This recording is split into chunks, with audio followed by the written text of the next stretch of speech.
Okay ಹಂಗೆ ಹೇಳಿ ಮುಖ ಹೇಳಿ. ಇಲ್ಲಿಗೆ 750 ml ಆಯಿಲ್ ಹಾಕಬೇಕು.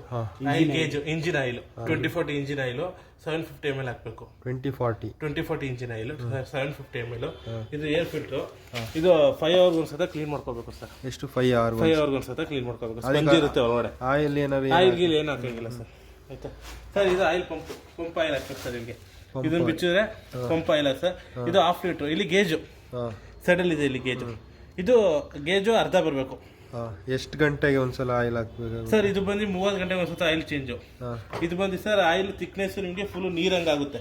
ಇದು 30 ಗಂಟೆಗೆ ಇಂಜಿನ್ ಆಯಿಲ್. ಅದು ಇದು ನೀರಂಗಾಗುತ್ತೆ ಸರ್ ಥಿಕ್ನೆಸ್ ಆಯಿಲ್. ಅವಾಗ ಚೇಂಜ್ ಮಾಡ್ಕೋಬೇಕು. 50-60 ಗಂಟೆಗೆ ಒಂದ್ಸತ ಚೇಂಜ್ ಮಾಡ್ಕೋಬೇಕು ಸರ್. ಸರಿ. Pump oil. ಇದು ಪೆಟ್ರೋಲಾ? ಇದು ಪೆಟ್ರೋಲ್ ಸರ್. ಪ್ಯೂರ್ ಪೆಟ್ರೋಲ್ ಹಾಕ್ಬೇಕು. Oil mix petrol. ಎಷ್ಟು ಲೀಟರ್ ಇರುತ್ತೆ? ಯಾವುದು ಸರ್? ಆಯಿಲ್ ಕೆಪಾಸಿಟಿ ಅಲ್ಲ ಪೆಟ್ರೋಲ್ 3 ಲೀಟರ್ ಸರ್. ಇದು 3 ಲೀಟರ್ಗೆ ನಿಮಗೆ ಕನಿಷ್ಠ ಅಂದ್ರೂ